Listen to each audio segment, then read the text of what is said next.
We've got to evaluate the misstatements. So guys, they've proved misstatements. So we just need to maybe discuss where the misstatement actually lies in the financials, but then go through the evaluation process. Is it quantitative, qualitative, factual, judgmental, projected? There's a disagreement. I have multiple misstatements, so I need to do this for each, and then ultimately conclude on an opinion because they aren't going to adjust. So guys, I'm just going to take you into ISA 450, the misstatement evaluation standard, so you can see how we would follow the standard in developing our process, and then we're going to go into the working paper. ISA 450, evaluation of misstatements identified during the audit. So guys, important to note, this has already been proved when looking at the standard. There is a misstatement. So when your question says evaluate audit findings, then you need to first prove a misstatement before you even get to the standard. Okay, we'll jump straight to the requirements. So your first requirement, the auditor shall accumulate misstatements identified during the audit other than those that are clearly trivial. So the audit findings that have been identified, once proved they are misstatements, we need to make sure as auditors that we keep record of all of those, because we're going to have to accumulate any that are uncorrected. A3 then gives you some guidance on what you need to do once you have identified the misstatement. And it says to assist in the evaluation, you need to distinguish whether it is factual, judgmental, or projected. So once I've proved a misstatement, I can go and discuss, is it one of these three? The next step, consideration of the audit process. We're not going to worry about that because we are evaluating the misstatements, not working through, is there any changes that need to be done to our audit strategy or plan. Communicating if there are misstatements, but before we communicate to them what needs to be done, we need to assess the misstatement. So we need to determine if it is material individually or in aggregate. Material in terms of size and nature. So that's why once we've identified that there is a misstatement, we go and look at, is it quantitative and is it qualitative? And we then classify it as factual, judgmental, or projected. We got to communicate with management if we believe that there's a material misstatement that they need to go and adjust. Okay, so that is the standard helping you with the process to follow for the question. So into working paper, I have my first misstatement, which is the tax expense. I've already said here, this is the misstatement that understated the tax expense and ultimately a tax liability. It's not quantitative because I can see that the 1.3 is less than 3 million. However, it is qualitative because it is non-compliance with the legislation, the Tax Act. And then I've just questioned, is there also a reportable irregularity, which further aids to a qualitative material misstatement. So let's go and put that all down. So I'm doing question 3, and I'm doing the first one, which is the tax expense.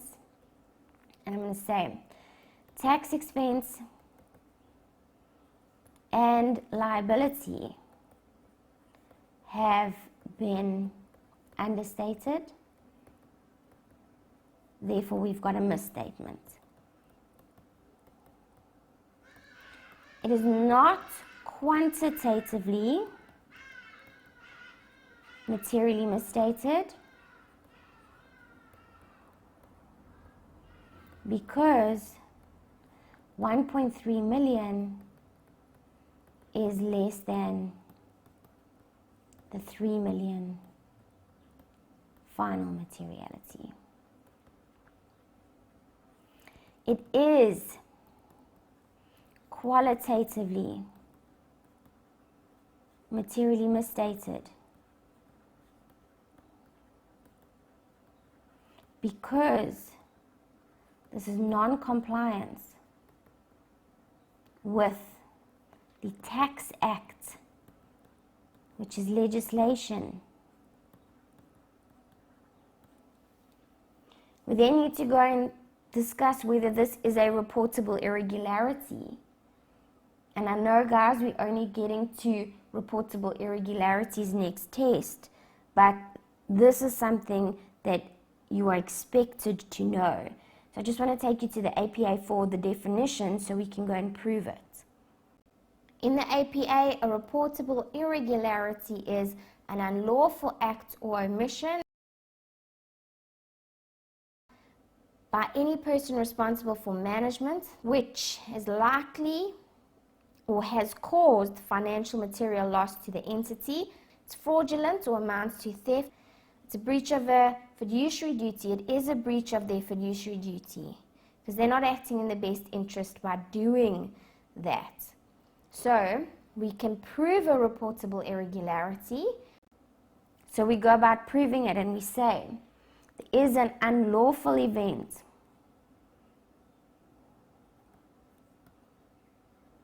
in the non-compliance with the Tax Act by management.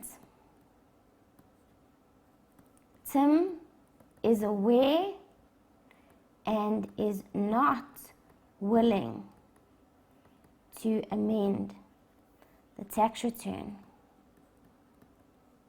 which causes material financial loss to SARS, who by law are required to have that money. It is also fraudulent if you are aware and not going to make a change.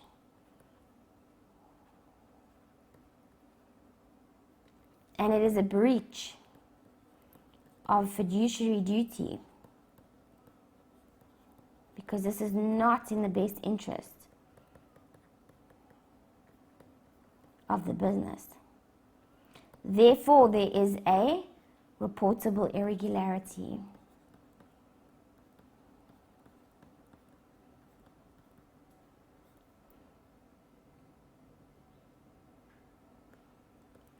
I'm going to say this is factual.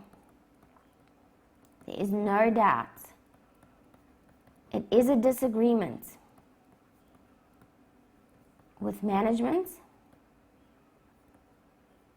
as auditors believe it should be adjusted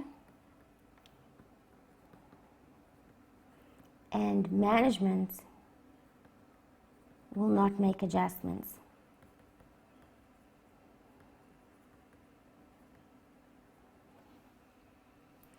Next misstatement. We've got the allowance for credit losses. They've not included part of the trade receivables that should be included. They cannot be exempt. So ultimately, we've got a misstatement. We have said here, it is in excess of final materiality, so it's quantitatively. Is it qualitatively? You can argue no or yes, because it is with regards to a judgment. It's an estimate. Alternatively, you could say it's factual because they should be considering all trade receivables per IFRS.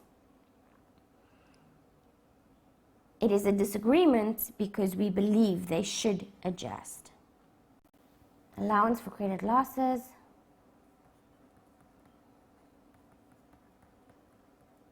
We've got a misstatement as trade receivables that should be considered in the allowance for credit losses have not been considered. The misstatement is quantitative.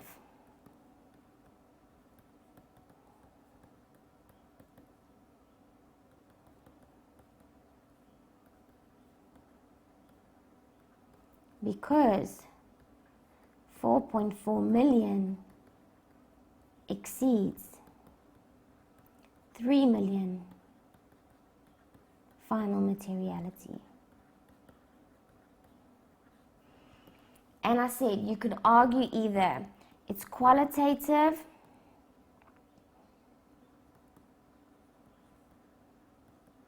because you've got non-compliance with IFRS. It affects key ratios, liquidity ratios. But you might have said it's not qualitative because it's an estimate.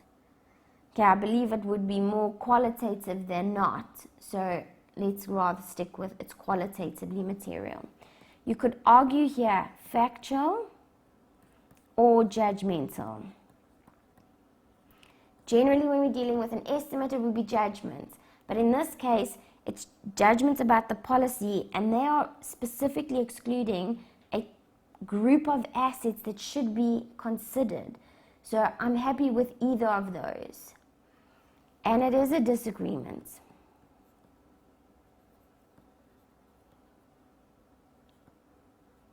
So now what do we have when we get to our opinion?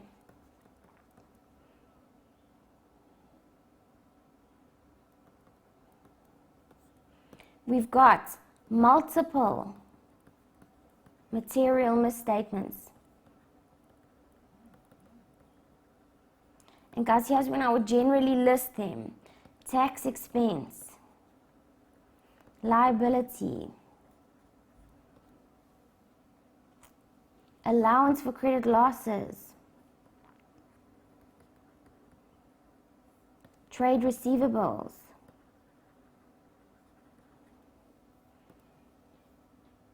management will not adjust.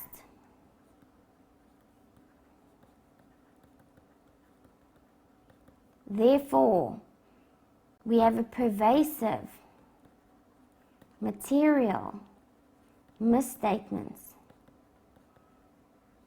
in the financials. And so we give an adverse opinion. Okay, if you go to your ISA 705, it specifically shows you one material misstatement, qualified opinion. Multiple material misstatements, pervasive effect on the financials, adverse opinion. Okay, let's go have a quick look at the solution.